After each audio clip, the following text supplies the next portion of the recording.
Chapter 2 from the book Intuit is entitled The Tree of Life. Let me just show you the beginning of this chapter.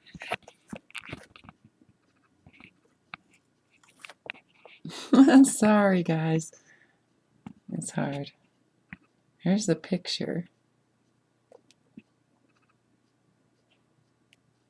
I think that's amazing. And the tree of life. If you take the F out, it's the tree of life. And then it starts with Genesis 2:16 and 17. The Lord commanded the man, saying, From any tree of the garden you may eat freely, but from the tree of knowledge of good and evil you shall not eat. For in that day that you eat from it, you will surely die.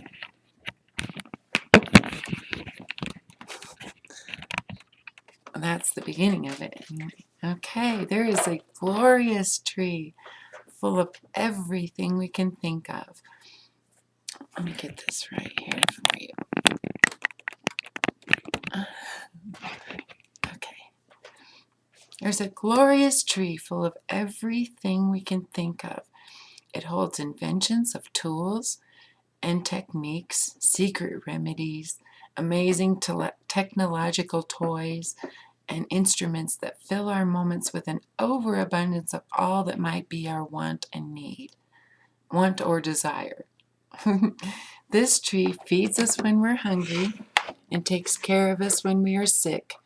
It knows all the prayers, aches, complaints, trends, aspirations, drives, and dreams. This tree gives you law when you're done wrong and a high court to hear your testimony. When we seek this tree before us with all its brilliance and spectacular amazement, we know that our eyes won't fool us. This tree tells us that if we believe in it, it will feed us and feed our future generations. It will accept, and if we accept and follow the rules handed down to us from others, there is no need for worry.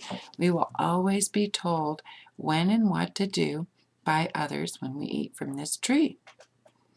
Books and readings will teach us answers to questions, and we'll get many things in life that we desire eating from this tree. If we are sick, we'll be taken care of by others who have learned from the tree. If we accept everything that we're told and believe what we learn from the tree and do what we are told to achieve our desire, we will be granted every dream we can dream. We can feel safe and protected believing in this tree because there are many who will judge if we're following the rules and appropriately consequence those who do not play. Those who best follow the tree's rules get the best fruit. Some have many generations who have played by the rules of the tree and procured a high place on top branches. These branches grow and bush into large clusters, which teach and grow new branches. It seems, looking at this tree from afar, that these branches with all their billowing leaves are the tree. But the branches feed the tree, and the tree feeds them. A small tidbit. The branches have complete control over everything about the tree. They have no appreciation for leaves or bark or roots or rain or dirt. The branches on this tree, are in charge of all the rules and have no consideration for who, what, or how the tree as a whole is regarded or treated. The branches have totally abandoned all love and teaching of the tree. The branches are in charge of all the rules, judgment of those rules, and doling out of consequences if there's any aversion or rebellion to the rules. The branches offer amazing fruit. There are many shining, bright, and fabulous innovations of hope and profit on the branches, only to be embraced and heralded through life. Teaching others to do what the branches state as rules of the tree and following those rules unto death. The aspiration is to live a full and long life, understanding and accepting that life with this tree ends in death. Death, you may say, is normal. I say to you in this moment, that's because everyone eats from this tree, and all branches entice us to eat its fruit, promising long and happy life, granted we work, eat, and play according to the rules set by the branches of the tree. These branches go by names. We can call them law, order, money, banks, schools, hospitals, military, ownership, land, housing, business, churches, to name a few. No doubt these branches work well together, convincing us that they are responsible for giving us everything we need in life. They do, as an incredible bouquet, make their fruit very tempting. And we know from experience, many have full and long lives, eating as much as they can from this tree. One thing the branches didn't fill us in on is all who eat from this tree give up the promise of eternal life. A life eating this fruit has an end. We are raised knowing and believing that there is an end to all life. Thus, we never grow to ask or seek the promise.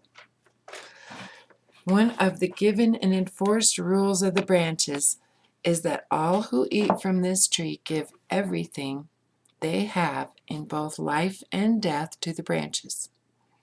All time, all energy, all love, all giving, all appreciation, all worship, all faith is given to the branches and not the tree. Not the tree, nor the leaves, nor the bark, roots, rain, or dirt. No love or gratitude is given to these. Then, when all is foregone, one may eat the fruit and receive everything in life he desires and dreams of. To you or I, normal persons in the 21st century, it seems insane that we have somehow neglected to see that the branches have not incorporated the option to see the tree of life. The mere belief in the branches as the source of our sustenance has taught us not to give back to the tree. The dirt is suffering, the bark is sick, the roots are rotting, and the leaves are brown and crinkly. We're taught and programmed from a young age to live in fear. Fear that if we quit looking to the branches, believing in the branches, the tree will die. And maybe it's true. If we were to leave this tree, all of its branches, its thick, burly trunk and beautiful full leaves, its intricate root system and rings of time, the entire tree would die. If we cease to look to these branches as our channel to health and existence, the branches would not be able to sustain the tree. Fear. We also have a nagging fear. Where would we go? What would we do without the strength, protection, and security of the tree? From our birth, we've looked only to this tree for all of our needs. From our birth, I'm just going to repeat that. We have learned through time that when we do not pay close attention and strictly obey rules put out by the branches, we are subject to lose everything the tree provides.